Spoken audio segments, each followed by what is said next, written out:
Banyak di antara kita yang takut untuk melakukan maksiat yang berupa dosa-dosa besar, seperti membunuh, mencuri, berzina, atau minum minuman keras. Namun, banyak orang yang berani meninggalkan sholat 5 waktu dan mengabaikan akibat buruknya, yang tidak hanya akan dirasakan di akhirat, namun juga dirasakan semenjak di dunia.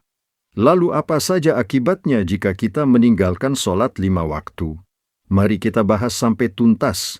Assalamualaikum warahmatullahi wabarakatuh. Ibadah yang paling utama dalam Islam, baik ibadah fardunya atau sunnahnya sebagaimana yang dijelaskan dalam sebuah hadits. Di samping itu, sholat juga menjadi penentu diterimanya ibadah-ibadah yang lain kelak di hari perhitungan amal. Dalam kitab Tanbihul Ghafilin, karya Imam Abi Lais As-Samarqandi disebutkan, ada 12 akibat buruk yang akan diterima bagi orang yang melalaikan sholat. 3 akibat akan dirasakan saat masih hidup. 3 akibat akan dirasakan saat akan meninggal. 3 akibat akan dirasakan saat dalam kubur. Dan 3 lainnya akan dirasakan saat di akhirat. Yang pertama, hilangnya keberkahan dalam rizkinya. Dalam arti sebanyak apapun rizkinya tidak akan cukup untuk kebutuhannya, atau bisa juga rizkinya dia gunakan untuk hal-hal yang bersifat dosa, sehingga menambah dosa bagi pemiliknya. 2, amal-amal baik selain sholat tidak diterima, artinya tidak mendapat pahala dari amal-amal baiknya, karena dia meninggalkan sholat. Dalam sebuah hadis disebutkan, di hari kiamat, amal yang pertama kali ditanyakan adalah sholat. Apabila sholatnya diterima dalam riwayat lain, apabila sholatnya sempurna, maka diterimalah amal-amal yang lainnya. Tetapi apabila sholatnya ditolak, maka ditolaklah amal-amal yang lainnya. 3, hilangnya cahaya kesalehan dari wajahnya. Orang yang terbiasa meninggalkan sholat, maka dia tidak memiliki cahaya ketenangan yang terpancar dari wajahnya, dan juga dia akan dibenci oleh banyak orang. Sedangkan 3 akibat yang dialami saat akan meninggal, yang pertama adalah orang yang terbiasa meninggalkan sholat akan merasa kehausan yang tidak bisa hilang dengan diminumi air sebanyak apapun. 2, mengalami kelaparan yang tidak bisa kenyang.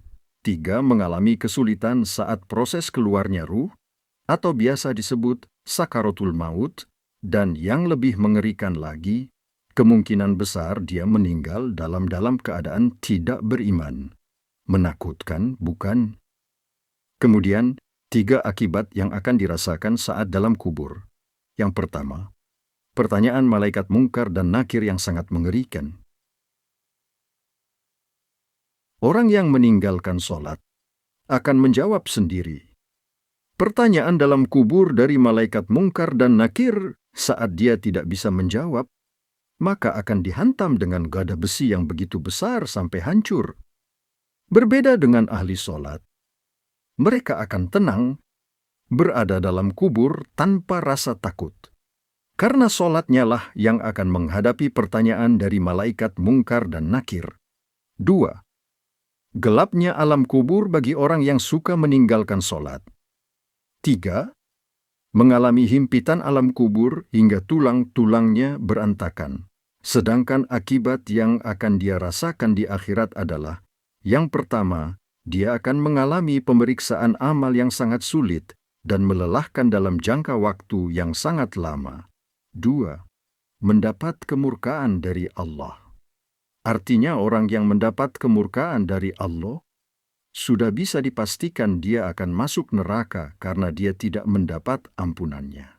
3, siksaan yang sangat berat dan mengerikan disebutkan dalam sebuah hadis bahwa siksaan bagi orang yang melalaikan sholatnya adalah dengan ditimpakannya batu yang besar hingga kepalanya hancur, kemudian utuh lagi dihancurkan lagi, dan begitu seterusnya. Itulah akibat buruk yang akan dirasakan oleh orang-orang yang suka melalaikan sholat. Sekian, semoga bermanfaat.